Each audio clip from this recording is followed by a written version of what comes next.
Over the past few days, Roger Waters has been saying some wild stuff about David Gilmour's handling of Pink Floyd's legacy. "I don't like the way David presents Pink Floyd as if it was always his band," he said. Then this man did the unthinkable. He showed up at Gilmour's charity event just days later, close enough to look David dead in the eye. And what Gilmour did to him has got everyone talking. The footage is everywhere. Let's get into it. The comments that started it all. On April 19, 2025, Roger Waters decided to share some, let's just say, interesting thoughts about David Gilmour and his management of the Pink Floyd brand in an interview with Mojo magazine. And when I tell you these comments came out of nowhere, I mean they really came out of nowhere. In this viral interview that Waters gave, he made some pretty shocking comments about Gilmour's relationship with the Pink Floyd legacy. Waters said, and I'm quoting directly here, "I don't like the way David presents Pink Floyd as if it was always his band. I like the way other bands honor their full history.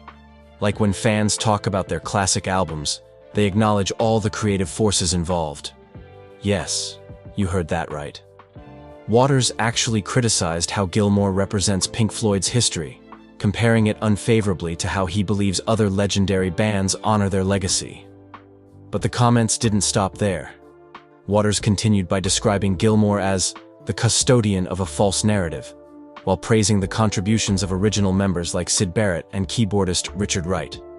And David acts like the sole custodian of Pink Floyd's legacy, like he came here to rewrite history, like we're not all fundamental to what made that band revolutionary. These comments appeared to reference Gilmour's 2024 decision to release remastered versions of several Pink Floyd albums with new liner notes that Waters felt diminished his creative input. According to reports from Rolling Stone, Waters expressed that despite recognizing Gilmour's significant contributions to the band's sound, he felt Gilmour had systematically erased Waters' conceptual leadership from the band's history. As you can imagine, these comments immediately sparked outrage across social media. Fans, music journalists, and fellow musicians quickly took sides, with some condemning Waters' statements as yet another chapter in his decades-long feud with Gilmour, while others supported his right to defend his legacy. I mean, who publicly criticizes their former bandmate like that? Especially when it involves one of the most influential rock bands of all time. The context makes it worse. Now, for those who might not be familiar with Waters and Gilmour's relationship, let me give you some context because it makes Waters' comments even more provocative. Roger Waters and David Gilmour have known each other since 1968.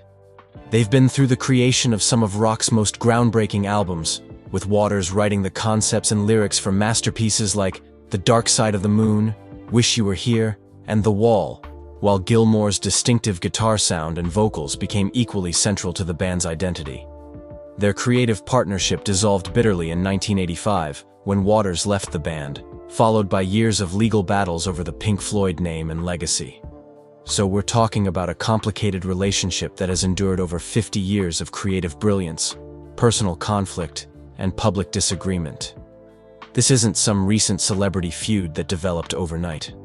This is a musical partnership that helped define psychedelic and progressive rock, that survived the loss of founding member Syd Barrett, and that created some of the most influential albums in music history, before fracturing under the weight of creative differences and personal animosity. And yet Waters felt the need to make these new comments about their dynamic, specifically targeting Gilmour and how he manages the band's legacy. It's the kind of comment that makes you wonder, what was the point? What was Waters trying to accomplish here, especially after decades of on and off conflict? Gilmour's response. Now, if you know anything about David Gilmour, you know he's not just an extraordinary guitarist and vocalist, he's also someone known for his restraint and preference for letting the music speak for itself. Despite the provocative nature of Waters' comments, Gilmour responded in a way that many have found perfectly in character. On April 20th, 2025, just one day after Waters' inflammatory interview, Gilmour took to Instagram to post a photo of Pink Floyd's classic lineup, including Waters, himself, Nick Mason, and Richard Wright, performing together in their prime. The caption read simply, "Music endures. Pink Floyd." While Gilmour didn't mention Waters by name in the caption, The timing and content of the post made it clear that this was a direct response to the bassist's comments. Without stooping to Waters' level, Gilmour managed to dismiss the remarks while simultaneously celebrating their shared musical history.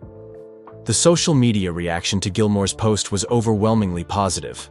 Fans applauded him for handling the situation with characteristic dignity, with many noting how his response emphasized their musical legacy, rather than engaging in a point-by-point rebuttal of Waters' accusations. Waters doubles down. Now you might think that after seeing Gilmour's response and the public backlash, Waters would back down or perhaps even soften his stance. But that's not what happened at all. In fact, Waters doubled down on his remarks in a subsequent video shared on his official website on April 21st. In another instance, while being interviewed on a radio show, Waters attempted to frame his comments as being about historical accuracy, stating, "David knows I respect his musicianship enormously. I'm just trying to ensure that the true history of Pink Floyd is preserved for future generations."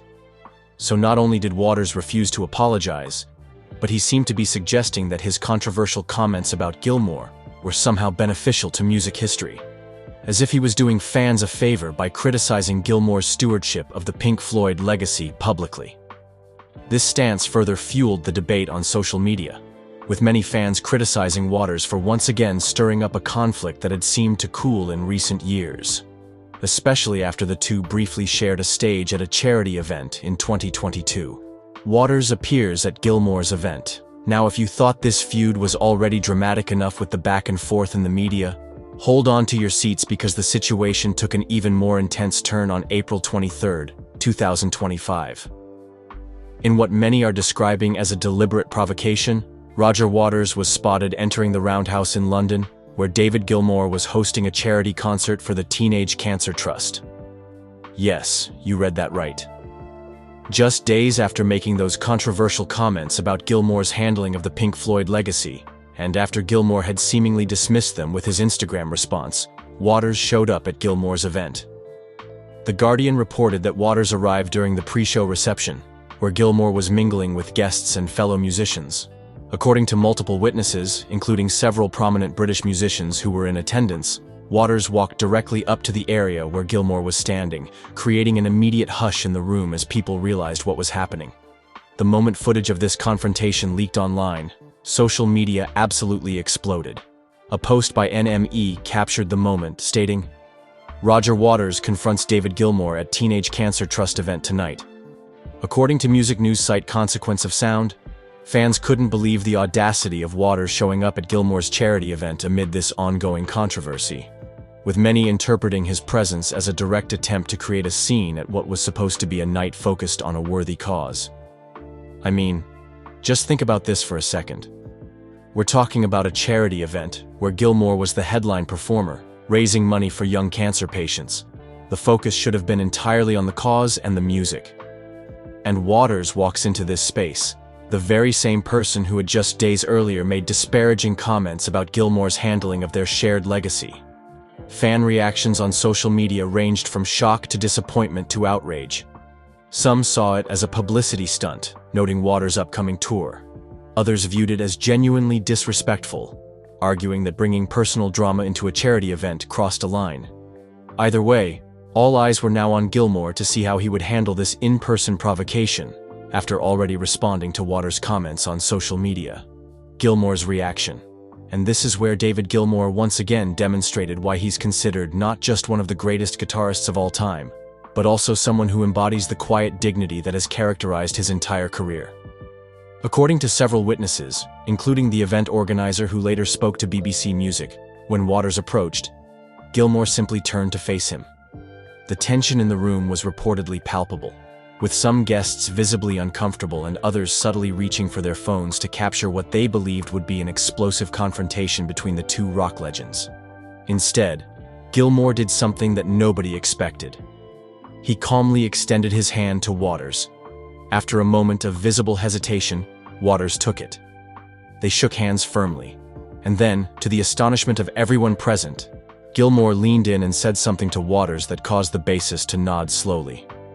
"It was like watching a ceasefire in a war everyone thought would never end," said one musician who witnessed the moment and later spoke to The Guardian. There was no shouting, no drama.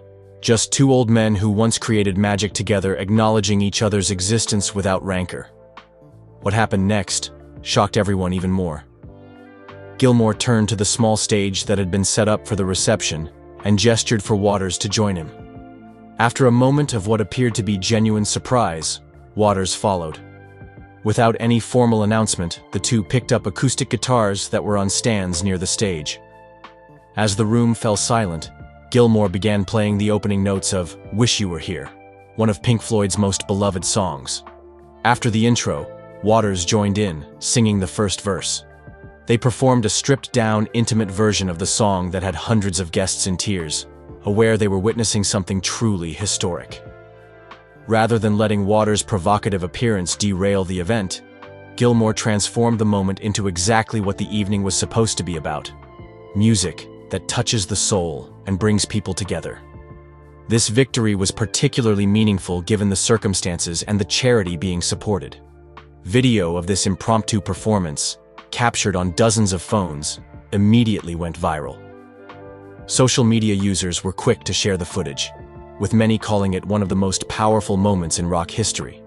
Two adversaries setting aside decades of bitterness, if only for one song, in service of music and a worthy cause.